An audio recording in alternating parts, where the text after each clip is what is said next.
Am I the a-hole for refusing to keep a low profile of my recent engagement and refuse to come without him to mother's birthday to accommodate a jealous sister? My sister, 28 female, who has always been spoiled and cuddled by my parents, was dumped by her long-term boyfriend for another woman after he graduated from medical school this past summer, when she was looking forward to being a doctor's wife, thinking she'd be bathing in rubies and pearls, and then proposed to that woman after only a few months. I, 36 female, just got engaged to my better half, 43 male, 2 weeks ago. My sister is insanely jealous and competitive. She always has to be first and always has to win. I expected she'd be jealous but grossly underestimated it. She was apparently so overcome with grief she had a nervous breakdown and had to be hospitalized and then move back home with my parents. My parents have asked me to keep a low profile, have canceled my engagement party that was their idea until further notice, probably forever, and to come alone to my mother's birthday in a few weeks and leave my ring at home. They love fiancé, so it's not that they don't approve of the relationship. This was just to accommodate my sister. I said we are now a package deal, and if he is not welcome, I'm not coming, and I absolutely will not take off and hide my ring like some dirty little secret.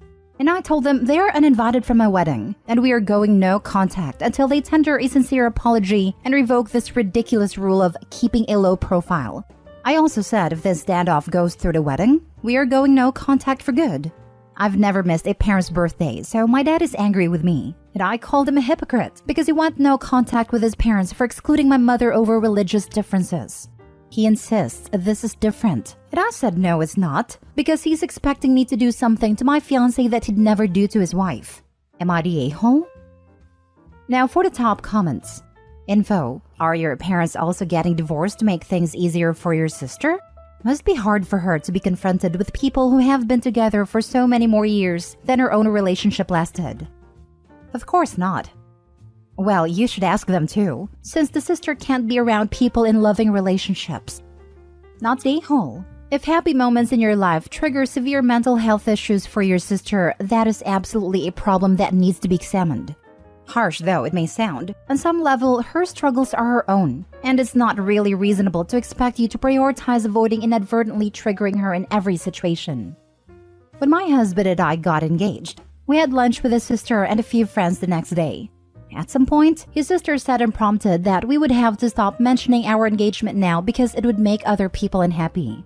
It's been nearly 8 years, and I'm still mad I didn't have the wherewithal to say something to her about it then.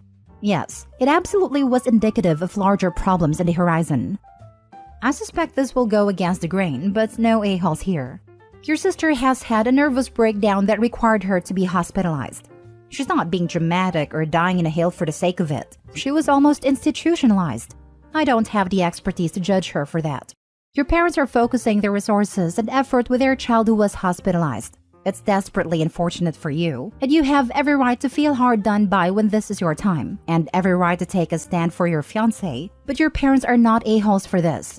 They have a deeply unwell child. That has to be their focus.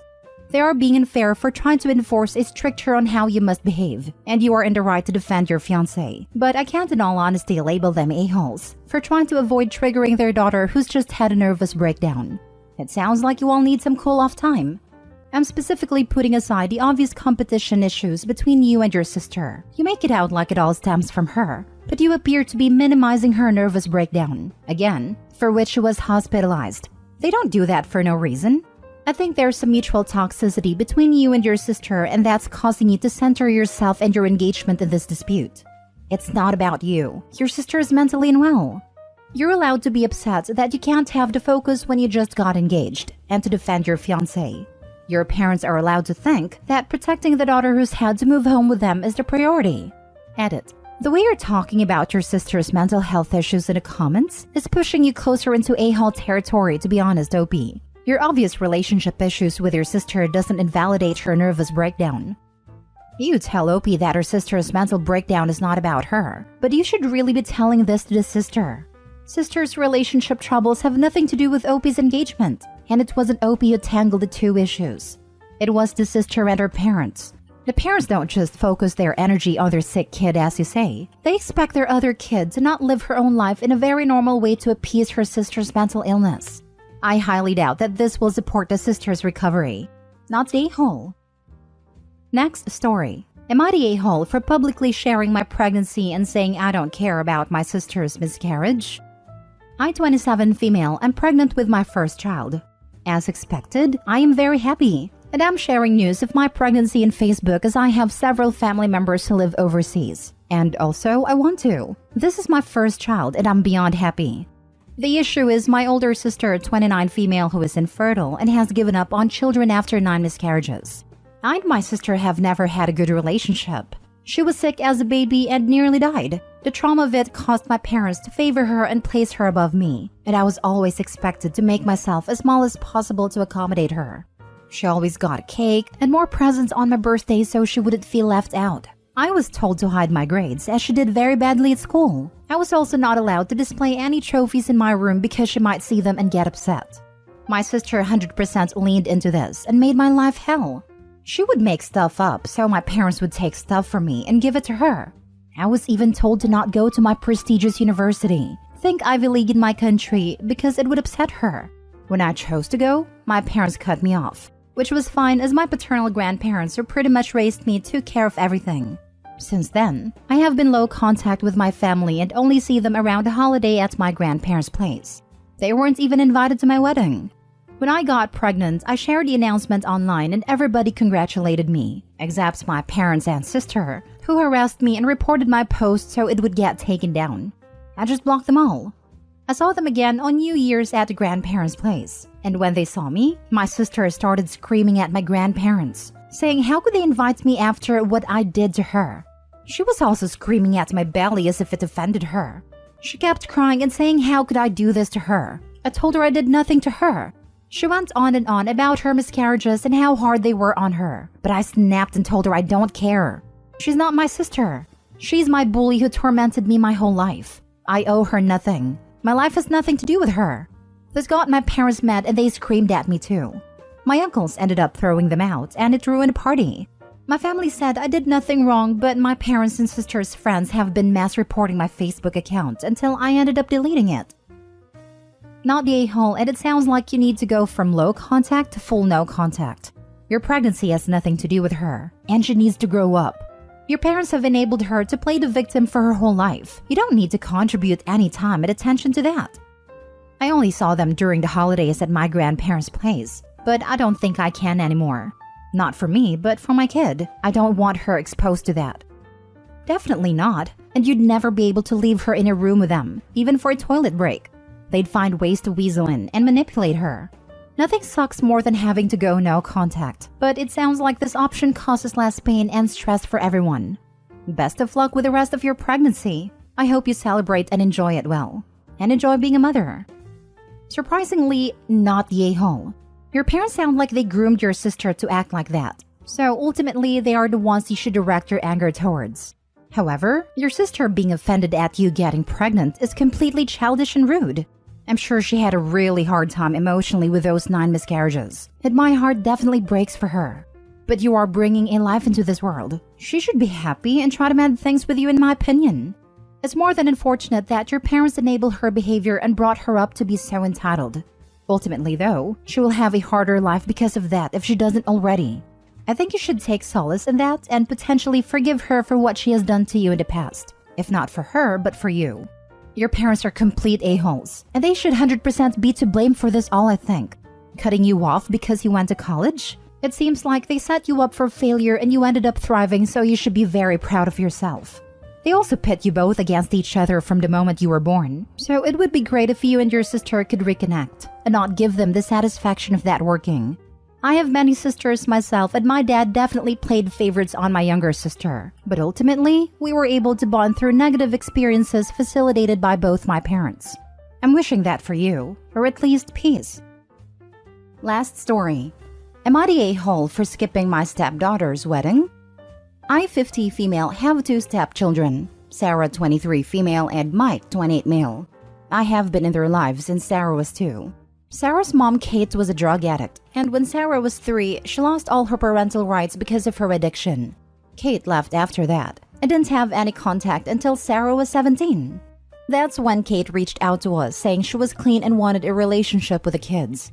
My husband Rob was against this, but I wanted to give her a chance. We met with her and it turns out she had been clean for a while, going to therapy and had a decent job. Mike was against meeting her, and to this day insists I'm his only mom and Kate is dead to him. Sarah was more open to Kate though, and resented Mike for rejecting her. I explained that Mike was older and witnessed Kate at her worst, so he has a different relationship with her, while Sarah only remembers her after getting clean. This issue still caused a lot of resentment between them and me. Kate blamed me for Mike being hostile and resented me. It didn't help that Sarah started rejecting me for Kate. She stopped spending time with me no matter what I did and stopped calling me mom. I told her how hurt I was, how she didn't have to choose. She could have us both. I never had an issue with Sarah and Kate. I only had an issue with being rejected. Sarah told me that while she appreciated me, at the end of the day, Kate was her and Mike's real mom. This crushed me. The final straw was when she didn't invite me to her high school graduation. I told her if she didn't want to be my daughter, then fine. From then on, she would be my husband's kid. Mike went no contact with her as well. 3 months ago, she came over with her fiancé, who we didn't even know existed, to invite us to their wedding.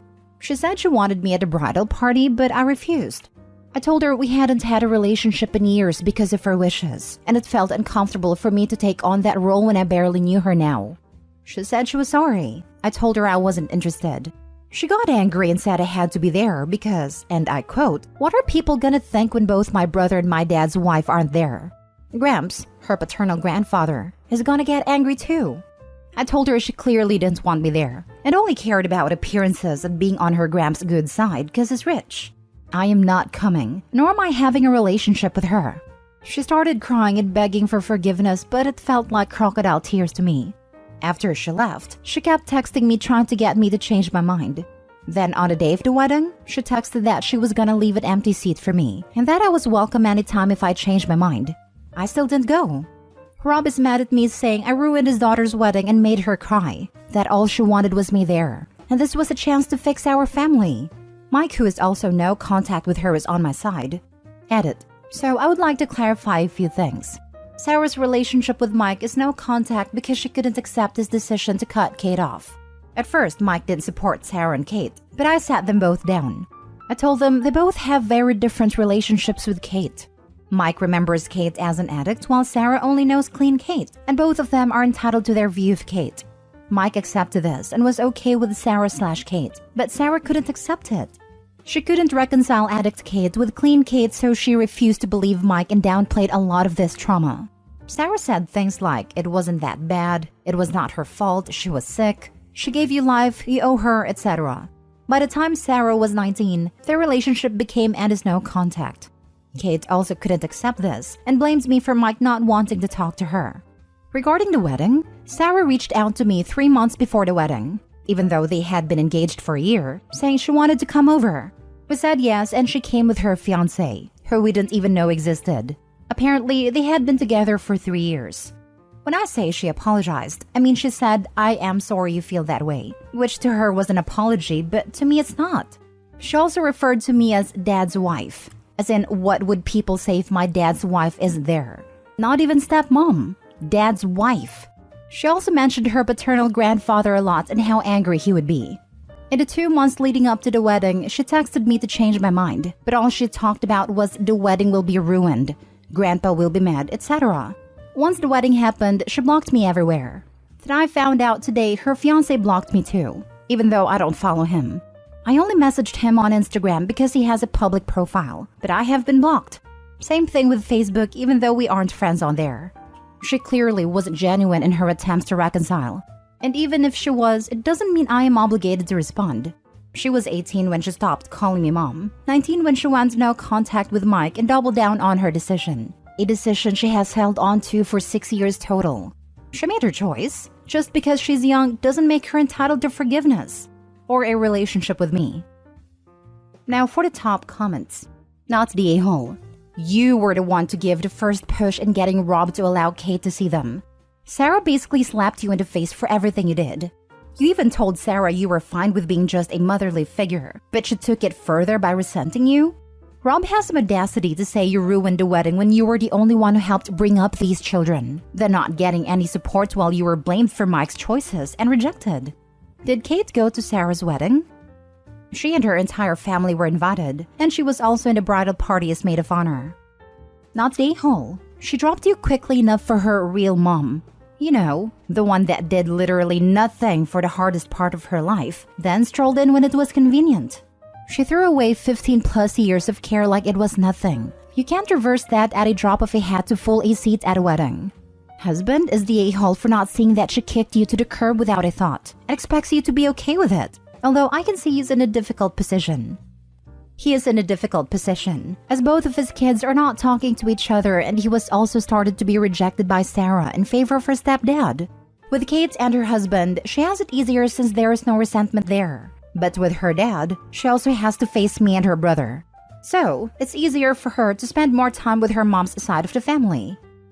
That's very difficult, and sorry for the position you are all in. I'm surprised, though, that she can't see the position of her brother and her dad. She would be too young to remember her bio mom at her worst, but the others obviously can. It's great she can forgive and move on, but that doesn't remove the past and doesn't change how much you personally have done by stepping up to be her mother. I try to explain to her that Mike simply has a different relationship, but she doesn't accept that. Sorry to say, but she sounds quite self-centered. Hopefully she'll come around. But it's going to have to start with her offering a massive apology to all of you, and to you in particular.